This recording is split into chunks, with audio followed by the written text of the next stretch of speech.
I'm your host, Locke, and this is the podcast where we drink, smoke, and bullshit about the life of a historic criminal. Now we're talking outlaws and gangsters. We're not going to cover too many serial killers. That's just a little bit dark for me, and this ain't no true crime podcast. Honestly, you can't call this a history podcast because I'm no historian. I'm just a history fan that does some research and bullshits about it with his friends. So speaking of my friends, let me introduce you to my co-host. First with us today, we got DC. What up, doe? And also with us, we got Tone. What up? Welcome to the podcast, guys. Welcome. Glad to be here. Get All me out the house. COVID, people ain't getting out. If it ain't to the supermarket, I'm at home. Once you make it convenient to be at home and to work from home, it just becomes more of why do I have to leave? Why the fuck wouldn't I do this? The last 2 days, I worked in my PJs. Order groceries, order everything. Hell yeah. You were essential for so long. Now you got a taste of that. You're like, oh shit, this is what everybody's so excited about. Yeah, this is the shit. I can fuck with this. And I'm still getting paid. All right, DC, what are you drinking today? So, everybody on the podcast know I've had my great share of Lagunitas, but I saw a new one and I've never had it before. The can was interesting, so I decided to try it. It's the 12th of Never Ale. Actually, I'm about to have my first sip right now. Looks like it will taste like grape. It's a Lagunitas. It's delicious. It's always good. It's Lagunitas. No matter what it tastes like, he's gonna say that. It's like a Lagunitas commercial. All right, Tone, what you got to drink today? I got me another Voodoo Ranger Imperial IPA. One of those 9% ones. Yeah. High gravity. Those big dogs. Yeah. The Voodoo Rangers good. Well, I mean, New Belgium, all their beers are good, but Voodoo Rangers, it's a good product. Yeah, that was the best one out of that. I had a variety pack, I think maybe the last time I came on. Yeah. And that was one of them, and it was pretty good. Save the strong one for last and shit. What I like about Voodoo Ranger too is because they have like multiple Voodoo Rangers at different gravities. Yeah. So you can go up the chain. Yep. Just keep drinking. Just keep going. I can't find my percentage on mine, but I was gifted this beer. My friend Tanya got it for me, but it's Gangster IPA. Oh, nice. Oh, that looks dope. They seen it, and they were like, his podcast. it picked it up for me and gave it to me. But, I mean, come on, Gangster IPA, if that don't fit with the fucking podcast, and what does? Even if it doesn't taste good, right? It's good, though. It's the Hideout Brewing Company in Grand Rapids, Michigan. Never heard of them, but Yeah. now I have to look for it. Well, they got dope artwork, and they call their shit Gangster. Before we get started, we got to make sure we got to take the time to thank Sixfo Sueno for letting us use his song in the intro. Also, Cancer, he lets us use his song Blood in the mid-roll. You can follow him on Instagram at Eyes Bleed Defiance. His name is spelled Cancer with a 3 for the E. Sixfo Sueno's social media is a little bit tough, so you can just go to our website. If you can't find it, go to our website at badguypodcast.com. And I think they're under the sponsors section. And you could find all their social media links and stuff. So you can click through there. You could go follow us on Instagram at Bad Guy Podcast. We're on all kinds of social media too, but Instagram seems to be where we're actually really at. But we'll go ahead and get started. And the bad guy we're covering today is Louis Eppolito. This ain't negotiation time. This is Scarface, final scene, fucking bazookas under each arm. Say hello to my little friend. Louis Eppolito was born July 22nd, 1948 in New York. I'm upset because I don't see a nickname, a AKA, alias, or anything else. So I'm upset. I knew that would come up. There is one AKA, but I couldn't put it on there because it would really tell right off the bat. We wouldn't even have to tell the story. I could just tell you his name and the AKA, and you'd be like, yeah, I kind of get it. Episode done. So his dad was Ralph Eppolito, who was a made man in the Gambino crime family, who was known as Fats the Gangster. So it's not Fats. It's like you were talking about that one time. A pimp named Slickback. Yeah. You got to say the whole thing. That's his whole name. Yeah. It's not Fats and he's a gangster. No, my name is Fats the Gangster. It's like a Tribe Called Quest. You have to say the whole thing. Also, several of his uncles and cousins were made man in the Gambino family also. Kind of the family business. Gambinos. by the age of 10, he was running around with his dad making collections. So he kind of always grew up in that life. He said at one point, he knew by the time he was 12, oh, my dad's like a bad guy. Like he hurts people and shit. You know what's weird, and this is how it works with influence.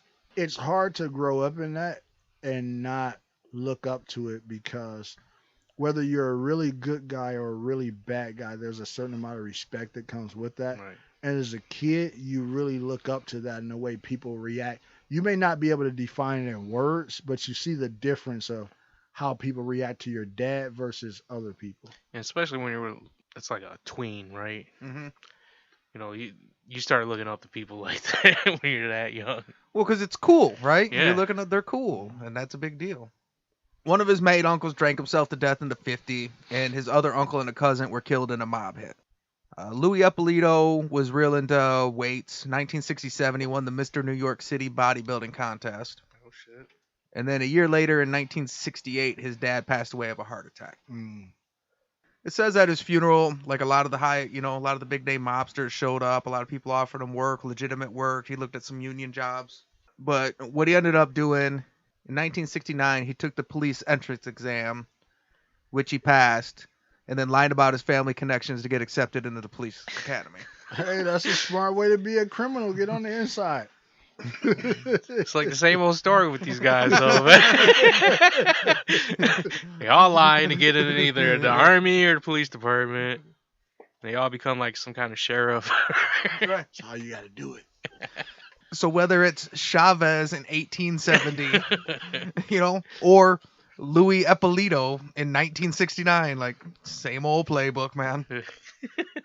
Let me guess. It's either a big family or it's the family business. Yep. So he worked his way up from a beat cop. He was awarded several honorable mentions. And then eventually he marries a woman named Frances. And by 1977, he had worked his way up to detective. Damn. He eventually ends up partners with a man named Stephen Caracappa. I guess he had a felony growing up that he had lied about, that he wasn't supposed to be a police officer. He had a felony, joined the army, and then came out and joined the police force. So easy to lie back then. Yeah. Well, You just lied. Yeah. You got to think about Can't it, Google too. me, bitch. Yeah. It's one of those things. I mean, certain jobs, it's difficult to recruit from. So, you kind of take people at their word. You look at him, so I'm looking at him. He looks about 5'8". This says 6'1". Good enough. Yep, we can take you. I actually did read something somewhere that said at that time there was a lot of racial division and stuff. It's 1969 in New York City. Yeah. Police were hard to come by and they needed them. A lot was going on, so they were a little Relaxed. Yeah. Are you that gangster's kid? No. No. Okay. Good enough. Right answer. Eppolito and Caracappa, they're partners. And then in 1980, they get separated and signed to different departments. Now, there's a lot of rumblings that they were up to no good. Like most people say, they're probably dirty cops. But the official reasoning was because of financial cutbacks. Eppolito was transferred to the homicide division of Bensonhurst. And Caracappa was transferred to the Majors Crime Division. The way the system is set up, I think it's very difficult not to be a dirty cop. If you're in a system where the cop's word trumps all, doesn't matter, and you're a cop, and let's say you're a quote-unquote good cop, and you risk your life every day and you're fighting crime, something that's never going to go away. It's never going to go away, period. Mm-hmm. You go in and day out, and you're making not a lot of money, don't see your family a lot, and you happen to bust a guy that got a trunk full of money. What's the difference if you report 100,000 or 90,000? Yeah. I think it's very difficult that particular position to not, at the very least, be in a gray area, especially, no matter what you say or you put down on paper, that's what's going to be the word. Yep. Well, absolute power corrupts absolutely. That's Yes. a thing. But I also think we're putting these people in these situations. How about we don't make that like a lower middle class job? How about we pay these guys good money and get us some real training and make this like a trade, like a skilled trade? Mm-hmm. So now you're getting the best of the best and they're going to perform right. Mm-hmm. If you're getting, some of these people are doing it because they have to or there's no other option or They just want to hit people with sticks. Like, there's a lot of reasons you go into that line of work. You know, you're making $50,000 a year, and this guy's got $50,000 in his trunk right now. Yeah. And what's he gonna do? Tell on you? He's a fucking drug dealer. You're a fucking cop. I know when I was younger, there was always a couple of dirty cops in my neighborhood that would do stuff like literally. It was almost like going shopping for them. They would come to the neighborhood. You know, it could be something as simple as they see somebody riding a moped without license. They're taking it. There's nothing getting written up, and they're telling you to go home because it's illegal. Right. Well, guess what? Their kid just got a new moped. Right. You know, they're not doing anything official. And what are you gonna go do? Tell? They do that with that money. You know, all types of stuff. You see it a lot. Right. Definitely. I know this is dirty money. Ain't no one accounting for it. Yeah, I'm gonna take 40 grand. No, I swear he caught me with 100,000 in dirty money. Yeah, don't let me be a cop. We got 60. It says when they split them up that it actually made it worse because it kind of gave them more reach. So they were still able to work together, but now they're in different departments and different territories. In 1983, while raiding the house of Rosario Gambino, they found a stack of police files detailing police information on the Gambino crime family. They raided a Gambino family and found police files on what was going on with the Gambinos? Yes. That's crazy. Okay. They start looking into why would you have these police files? Why do you have this information? And there's a bunch of evidence to imply Eppolito. There's like fingerprints. There's a bunch of stuff. And they give him an opportunity. He can either resign with his benefits or they'll press charges. He'll have to go to court. And then he would face losing his job, losing his pension, you know, losing everything, going to jail. And he was kind of a hard head and he said, fuck it. I'm going to court. He ended up beating him in court. The reasons why they let him off seems a little fishy. So there was some fingerprints of his, and the judge said something to the effect of he believes it's his fingerprints, but he doesn't believe that they weren't put on there after the fact or something. I like that as an argument. It's kind of like if the glove don't fit, you right? must acquit. I mean, it's definitely his fingerprints. Yeah. But were they placed there at the time or after the fact? Right. Prove me wrong. Why they let him off, it's tough to say. Like, so was he bought off? Was he dirty too? I don't know. Either way, he beats the case. He was hanging upside down in his off his balcony sometime before that. Or, you know, back in the day, they would like to, you know, have judges come have a good time with young ladies and take secret pictures of it. Oh yeah, there's a lot that of that may going get on sent to the nowadays. wife. Yeah. And Or- humiliate you. He beats the charges, and they're back at it. Now, in 1985, Frank Santoro, he's like a Gambino guy, and he knew this old school Jewish mobster named Burt Kaplan. He did some kind of treasury bond scheme. Frank Santoro, when he meets him, told him, like, look, I got a cousin on the police force, you know, so if you ever need, like, some favors or whatever, I could hook you up. Well, Burt Kaplan has some issues with a guy named Israel Greenwald, who had ripped him off on his little treasury bond scheme or whatever. So they reach out to Louis Eppolito and his partner, see if they could take care of it.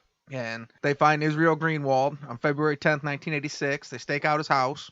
They pull him over, and they drove him to a garage. This is a garage they'll use a lot. So they drive him out this garage in the middle of nowhere, and Frank Santoro killed him. Burt Kaplan was like, dude, great job. But he also said, look, I got a guy that could probably use you a lot more than I can, and he'll pay you a lot more money. So he hooks him up with the guy. His name's Anthony Gaspipe Casso. Gaspipe is a real well-known mobster, but he was like a psychopath. Like, he killed everybody. What year frame are we in again? 86. Listen, 30 grand for just pulling somebody over and getting a body, and now he's introduced you to somebody that can pay a lot more money and has a lot more work. It's kind of hard to turn down, I'm just going to say. And if there's chances, it seems like you and your buddy probably been dirty for a while. Yes. You just being dirty cheaper.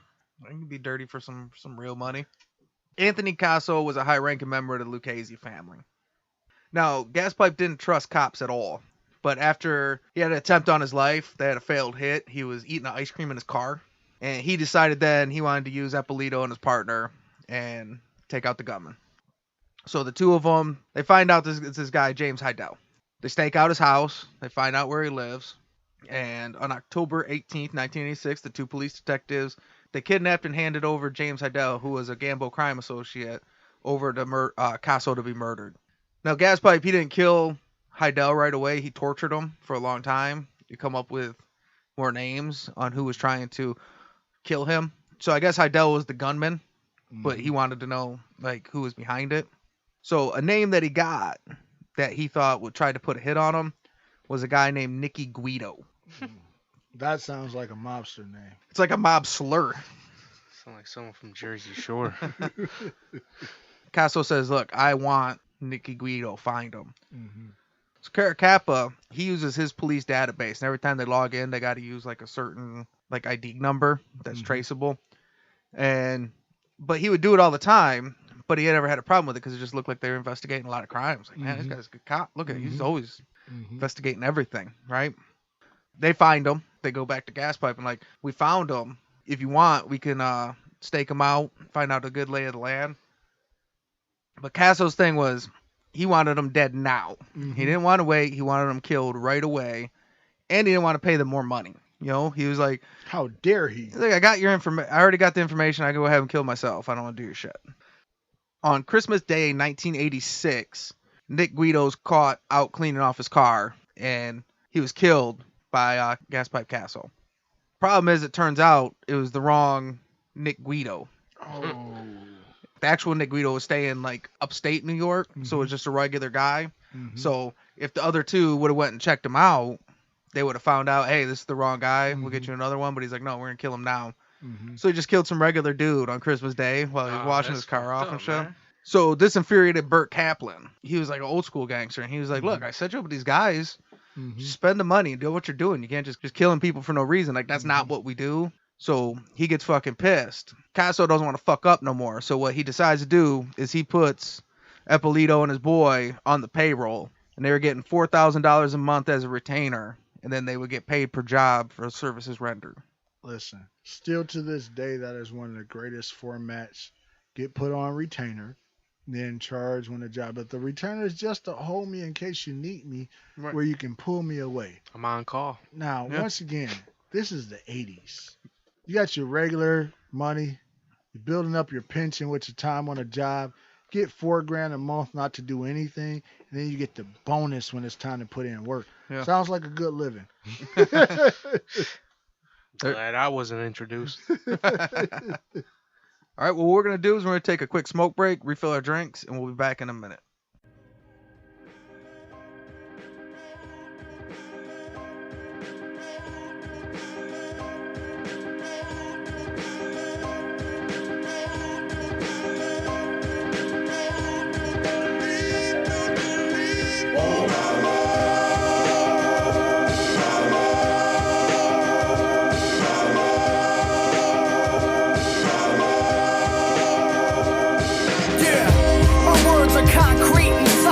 Truncated snare on a drum beat. Solid as the sound of gun claps in the cross streets. We puffin' on the smoke of genocide and we all chief. More solid than Nostradamus' ominous forecast. I'm spitting in all caps, you listen it all fast. I'm talking about airstrikes, ranks, mines, missiles, tanks, kids in bandanas and masks, waving pistols and racks. We'll overthrow the government one day. Matter of fact, grab a gun, we'll see you next Sunday. I'm the antithesis of conformity. I can weather the storm like the beach in Normandy. I'ma ring the alarm like my blood is thicker than boat rope, thicker than a brick, put the game in a chokehold, thicker than the water under refugees' hope floats. I'm thicker than the cake in the Dominicans' coke notes.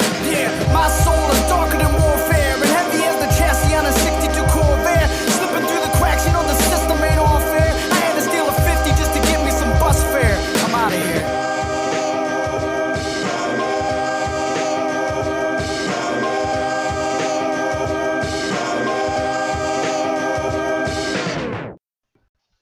We're back. All right. When we left off, they're now officially on retainer. They started giving them wholesale information regarding witnesses, bugs, suspects. Like the Lucchese family was notorious for being one step ahead of the government. They also started doing a series of hits for Gaspipe. So Caracappa and Eppolito murdered Lucchese family member Bruno Fasciolo because Casso suspected him of being an informant. On November 6, 1990, they pulled over a Gambino captain, Edward Eddie Lino, in a 1990 Mercedes-Benz. They shot him 9 times. So they started moving their way into legit mob hits. Yeah, it's funny because growing up and watching a lot of the mob movies, you would always see scenarios like this play out where it's just a dirty cop or whatever. But a lot of times they would never build that connection. But more often than not, you had these type of connections, family members and different things that are now part of police force, and they got hired by someone else. They're on the payroll. A lot of it, the details didn't play out. So I think it's Yep. great seeing or hearing this. In the early 90s, there was major indictments that put charges on many of the New York crimes families. Eppolito and Caracappa ended up retiring from the police force, but they never really retired from the mob life. And Eppolito tried to be an actor, so he was in Goodfellas, Predator 2. He was in like 4 movies and shit. And Caracappa was kind of like, hey man, why don't we lay a little bit more low with our mob shit? You know what I mean? Now that we're retired and shit. And in 1992, Eppolito wrote a book called The Mafia Cop, the story of an honest cop whose family was the mob. Okay, Let's lay a little low. Whose family was the mob. His nickname was the Mafia Cop, so him and Caracappa were called the Mafia Cops. But if I'd have showed this to you at the beginning and Yes. said Louis Eppolito, the Mafia Cop. Oh, I have a prediction. Yeah. I have... He even went on Sally Jesse Raphael to discuss his book. What?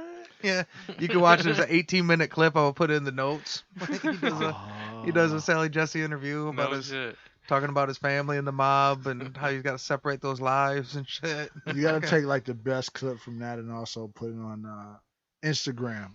I got to see Yeah. that. Plugging his book, talking, and Caracappa's like, dude, what you doing?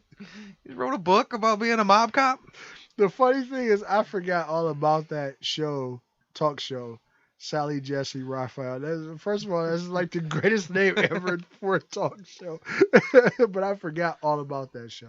It definitely takes you back to a time with just hearing the name Yes. Sally Jesse Raphael. Like, okay, so we're on some 90s shit. I So- get it. What is it like after so long that after a crime has been committed, they can't charge you for anything? Like why would you go and say a Well- bunch of this shit? Well, he didn't. In his book, He was a good guy. he was a good cop. He was a good So cop. his book was about him being a cop, but he had this mob family. So he didn't say that he was like, yeah, you know how hard it is to be a good cop when you come from a mob family?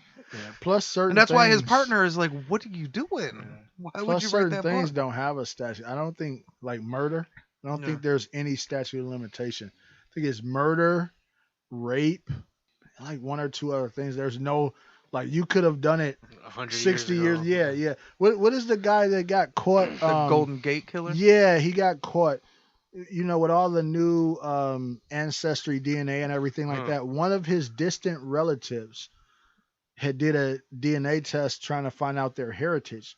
And from that, I guess, and I don't know how the whole DNA stuff works, but I guess certain things on their blip said, hey, this is drawn on radar with this person we never caught. Mhm. And so that put them on a track of the family, and somehow they were able to track this guy down, like, what has been 40 years or whatever, however long it's been. And all of a sudden, he's an old man and he goes to prison for these murders based on a DNA test of a relative. Relative took. I'm pretty sure Patton Oswalt's wife had something to do with him being caught too. She was doing like true crime books, like she was writing about his, so she was doing okay. like a lot of research. So Mhm. she was what kept a lot of the investigations open because like Mhm. she was finding New new evidence. information and Mhm. shit like that. 23andMe and Patton Oswalt's wife solved a 40-year-old crime and shit, man. Yeah, but saying that to say, I mean, certain things have, and I think it's right, certain things shouldn't have a statute of limitation. For sure. Well, as you were listing them, I'm like, yep, those are the ones Yeah, that should have no yeah. statute of limitation. Now, if you take some money from somebody, I mean, listen, of course, yeah, I took 20 grand from you in the 80s. We really gonna fight over that? So 1994, Eppolito moves to Vegas, and Caracappa moves out there with him. He moves across the street. Just Las Vegas neighbors and shit.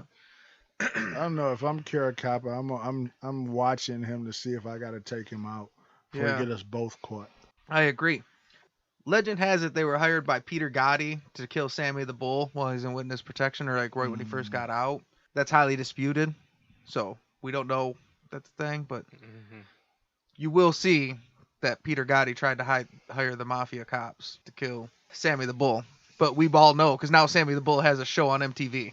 Yeah. So they didn't kill him. Yeah. When he got out this last time, because he recently got out again, he did the whole rounds with YouTube podcast world. Like he did a couple. He was on Valuetainment, a few of them. Yeah, and his daughter was on that show too, right? I don't know his The daughter. Mob Wives or whatever. Mob Wives. Oh, really? I think so. So the same year, Anthony Casso gets arrested, and he turns state's evidence. And he snitches on Eppolito and Caracappa. But Anthony Casso really fucked up because he, like, broke all the rules and then lied to the FBI a bunch of times. So, like, nothing went anywhere. Like, he snitched and, like, really didn't get nobody because he was an unreliable witness. So I think they actually, like, took his witness protection back. So that's when you're really fucked. Now you're not a mobster or a witness. Oh, well. Listen, But- I am not about the person that you and I do a crime together and I tell on you because I got caught. But Yeah. situation where a guy decides to go that route and then all of a sudden he doesn't get the end result of what he wanted, let the bygones be bygones. Whatever happens, happens. Yep. But now, the flip side, though, you have people that's not into the life of crime. Old people, women, children, stuff like that. They get caught in the crossfire stuff or whatever else. Tell. Yeah. Tell. Even though Anthony Casso's testimony doesn't get anything done with the mafia cops, they start looking at some of these old open cases. So the FBI reinvestigates the James Heidel murder, and they interview his mom, and she's like, well, yeah, but I know I seen that cop that was on Sally Jesse Raphael. I bought his book, and there's a picture of him and a dude that were staking out my house. I seen him in a car right before my son got killed. Mm-hmm. So they're like, huh. So they start looking, and they're like, oh, yeah. Caracapo's used his information to look into James Heidel, and they start looking at all this different stuff and all these things that were going on and all the stuff that they were searching. And they're like, well, this all seems to add up, you know? Mm-hmm. Here's the missing pieces. Well, eventually, at some point down the road, Burton Kaplan gets arrested, but he's old school gangster, so he won't talk. One of these FBI agents that was doing some research, they sit him down and they're like, we get it, you don't want to talk, but what about that kid that got killed, Nick Guido? Like, he was just Christmas Day. And he was like, you know what? They did do that shit. So he gave them everything on both the mafia cops. But they didn't even do it. Listen, it was his fault because he brought the guy in to the other people that didn't want to pay the money. All he had to do was pay the money. And they would would have got did the the right research. info. See, what happened to the honor amongst thieves? Caracappa and Eppolito were arrested on March 25th and charged with counts of racketeering, obstruction of justice, extortion, and 8 counts of murder and conspiracy to commit murder. Burton Kaplan took the stand and gave testimony for 2 days. That's telling. That's Tekashi 6ix9ine telling. He's on the stand for 2 days. I was just thinking of Tekashi 6ix9ine memes. That's like remember Mike Epps stand up where he was talking about I forget one of those TV shows or whatever when they get people. He was like he just gave up everything for some ultimate feast. They go on break. He come back like, yeah. So give me that pen right over there. I tell you everything he did.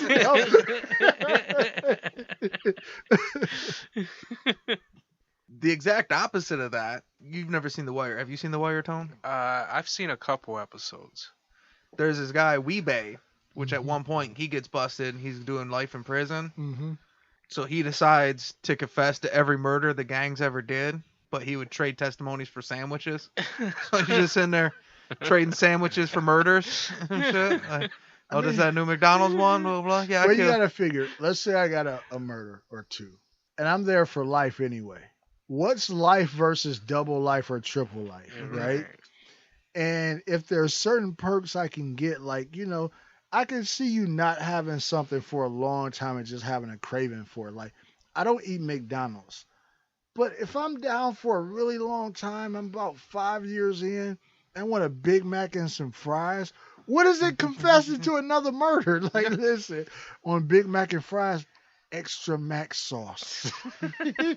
Well, and it helped a lot of his boys because there was a lot of these guys that were out that did those. So he's like, no, that one's me. I did that. Firehouse chicken sub. Yeah, I mean, what else do you got to lose? I mean, Yeah. yeah, I did that. These guys are telling on everybody. Weebay was telling on himself. He was taking everybody's. Yeah, like fuck it. I'm going down for everybody. You get to eat good and you become an urban legend. Yeah. Hey, best of both worlds. Maybe that guy that did that crime might hook me up. On April 6, 2006, Caracappa and Eppolito were convicted on all charges. In 2009, Eppolito was sentenced to life plus 100 years, and Caracappa was sentenced to life plus 80 years, and each was fined more than $4 million. They need to hope a prison riot breaks out and he could go save some guards. I know how this goes. You used to be a cop, right? Save a guard. You can get out of here. They love it when you save guards. Yeah, they Of do. course.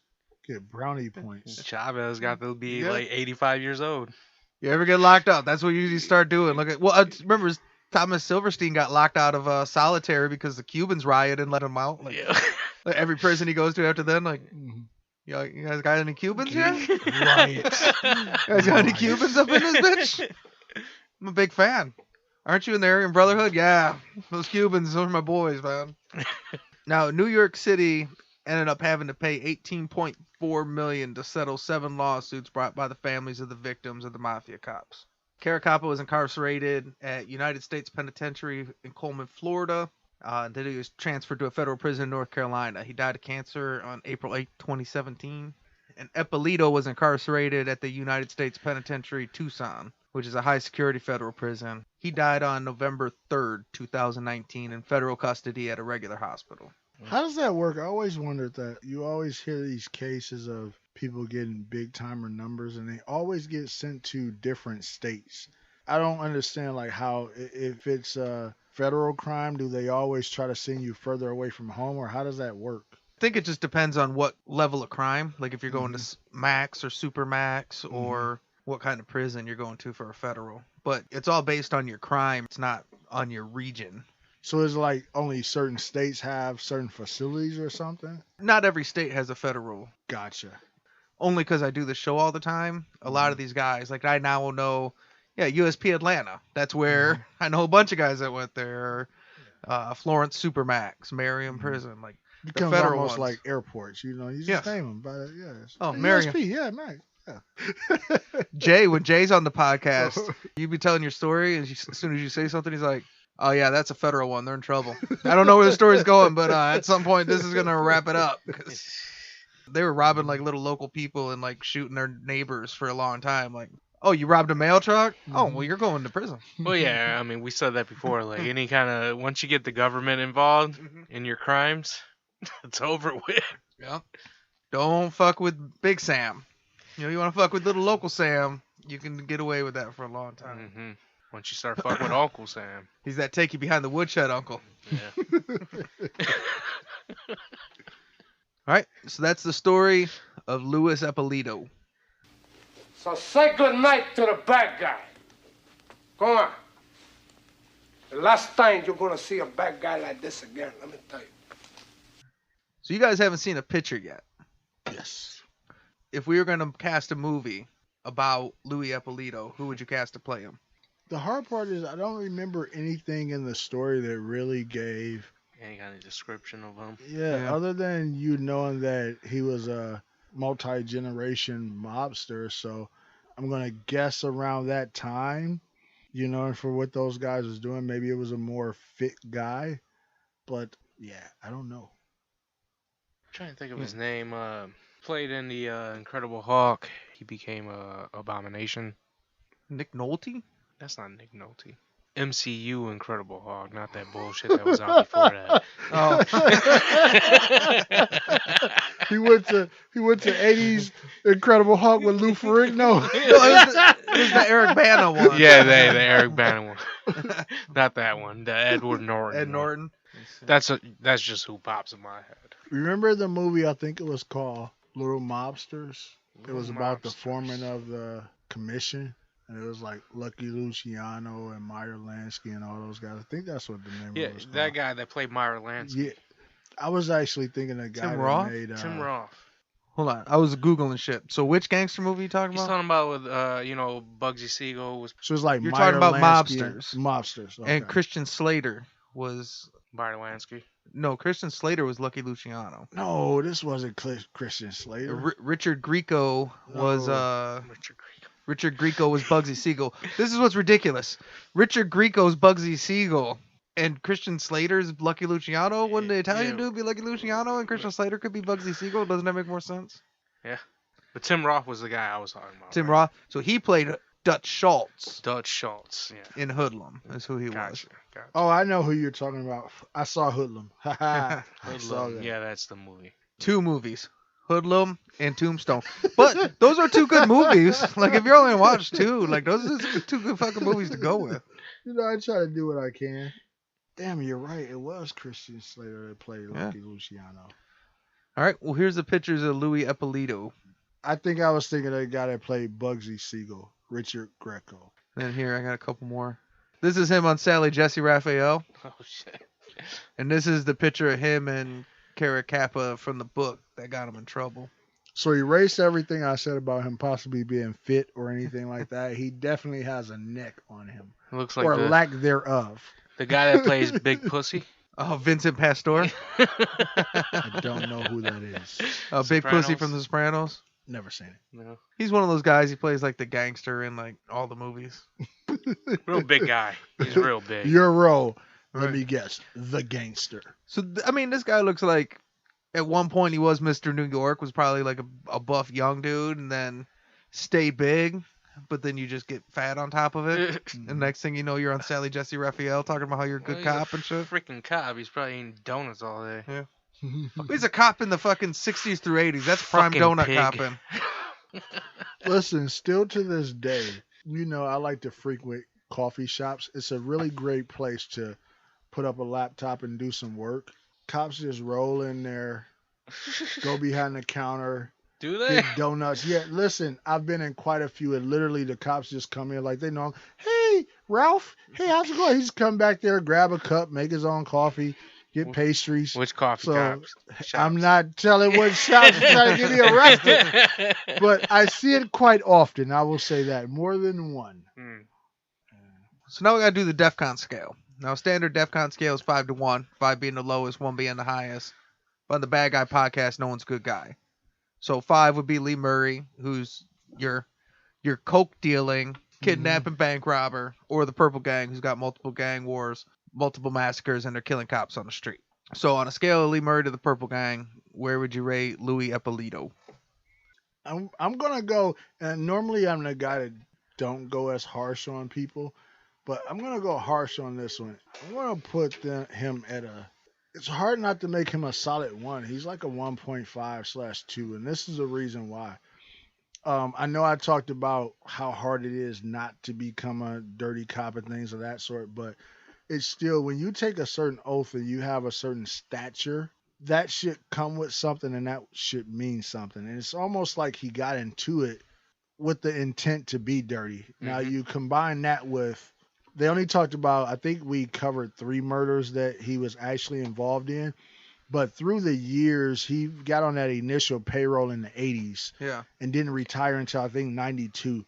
You have to think, if I'm paying you month in and month out, you're doing a lot of work in between that time. So that's just the bodies that we knew about detailed here. So one, when you take on that badge, it's basically an immunity. You know, it's like watching Lethal Weapon 1 and, you know, the guy that nobody could touch because he had diplomatic immunity. Yeah. When you take something like that and you become the ultimate bad guy and do murders and things of that sort, to me, it puts you all the way on the other end of the scale, because I can't even combat you, because now combating you is combating the U.S. government. Right? So that automatically makes what you're doing, it's a heavier sway to me. I'm leaning, like I said, it's about a 1.5, but I think I'm leaning, even though we don't have the history of every single murder, I'm leaning more toward that 1 than the 2, but I'm going to leave it at a solid 1.5. I was thinking of 2 or 3. The FBI did say he's convicted of 8 murders. They say they think it could be closer to 20, but they just don't have the evidence, and what are you gonna do? It is what it is. But he's a really bad guy. You're not really a mobster because you're a cop. So you want to have, like you said, you want to have that superiority where I got the government on my back. But you're not good to that either. You know what I mean? You're there and you're the dirty cop. Like, there's what's grosser than that? And you're not good at it because now you're writing books and doing weird shit. He wanted attention. Even your crooked cop homie thinks you're a little scummy. Yeah. What do you think, Don? Yeah, I kind of agree. He's got to done a lot of dirty ass shit. And like they were paying him. He was on the payroll. So, you know, they was calling him every day, basically, I believe. You know, and he's not going to tell us everything. For sure. Well, he still contends that he was a clean cop.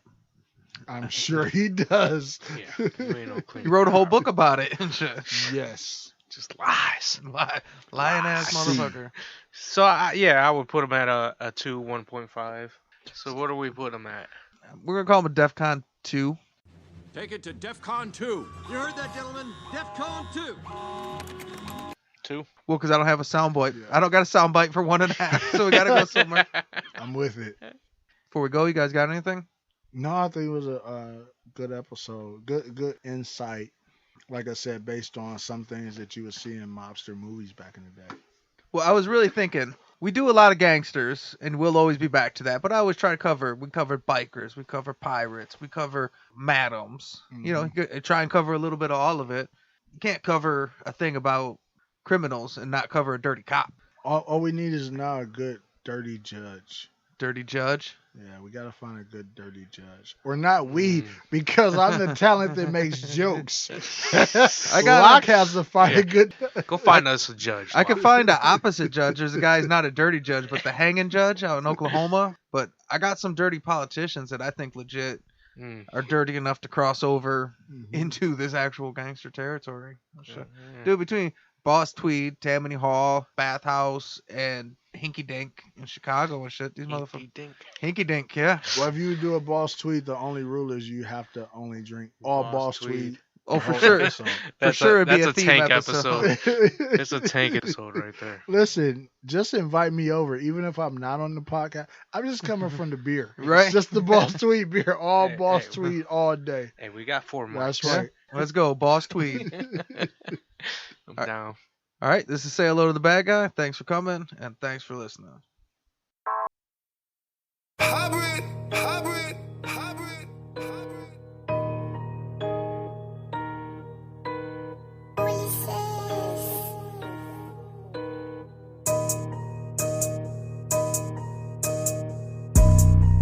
Do what? No, you not. Stop it. All them guns you told you never pop it. Heavy hustle when you need it, I got it. Heavy drip when I want it, I cop it. In the clubs, you rubbing on my pockets. Only trick I know is making a profit. All money in, only making deposits. Smoking on jet fuel, I'm nitro to rocket. You gon' do what? No, you not. Stop it. All them guns you told you never pop it. Heavy hustle when you need it, I got it. Heavy drip when I want it, I cop it. In the clubs, you rubbing on my pockets. Only trick I know is making a profit. All money in, only making deposits. Smoking on jet fuel, I'm nitro to rocket. You niggas be faking the frontin' and playing games. Address me as Nitro, know that I'm active. I rep Pop Bread, don't forget the name. You niggas is jealous, you niggas is envious. Hating ass niggas want me to lose. How can you not feel me? I'm chasing a milli, I'm getting the bag, then I'm spreading the loot. From a Honda Civic to a Bentley coupe, from a dented top to a chopped roof. You niggas be broke, how the fuck we got problems? And how can we beef when we got nothing in common? Said you got killers, well fuck it, go call them. Smoking on jet fuel and free to no call. First nigga from the west doing drill shit. Nitro next to blow, I got a kill switch. Can't find you, then we hit who you deal with. Where the bum be, that's some trill shit. Always on go, I'm the fucking GOAT. Got 100 flows, nigga, no joke. All the OGs showed me the ropes, and I give back, I get a hood hope. If a op want smoke, then I tell the nigga run up. I'ma go get I grind to the sun up. Nitro got next, I'm the best on the come up. You gon' do what? No, you not. Stop it. All them guns you told you never pop it. Heavy hustle when you need it, I got it. Heavy drip when I want it, I cop it. In the clubs, you rubbing on my pockets. Only trick I know is making a profit. All money in, only making deposits. Smoking on jet fuel, I'm nitro to rocket. You gon' do what? No, you not. Stop it. All them guns you told you never pop it. Heavy hustle when you need it, I got it. Heavy drip when I want it, I cop it. In the clubs, you rubbing on my pockets. Only trick I know is making a profit. All money in, only making deposits. Smoking on jet fuel, I'm nitro to rocket. Since a young nigga, we been getting jiggy. We gon' mob out, pop out, we're slitty. I'm the king of my coast, fuck king of the city. Niggas been plotting, heard they trying to get me. And niggas been flocking, they think that we empty. Full automatics, we don't do no semis. You come through this door, you gon' get the whole 50. Swear to God, I'm the hottest nigga from the west. I need a meal off the deal, nigga, nothing nothing less. Where I'm from, you had to fight to get your respect. You follow protocol, you tell them you accept. My hands been famous, nigga quiet as kept. And all that loud shit get you a cave chest. They shooting heads, so I rock a vest. I heard karma, bitch, that got no regrets. Say what I want because this how I feel like. Niggas gon' judge you, salute them, they still might. Niggas freestyle, I know, but I still write. Nitroactive, nigga, I push my own line. This rocket talk, you better know that it's go time. Taking a coast over, nigga, with no cosign. The homies blood, but the king crip. I'm from the west side, but got the east lit. I'm the definition of this hyper shit. You gon' do what? No, you not. Stop it. All them guns you tote, you never pop it. Your heavy hustle when you need it, I got it. Heavy drip when I want it, I cop it. In the club, she rubbing on my pockets. Only trick I know is making a profit. All money in, only making deposits. Smoking on jet fuel, I'm nitro the rocket. You gon' do what? No, you not. Stop it. All them guns you tote, you never pop it. Your heavy hustle when you need it, I got it. Heavy drip when I want it, I cop it. In the club, she rubbing on my pockets. Only trick I know is making a profit. All money in, only making deposits. Smoking on jet fuel, I'm nitro the rocket.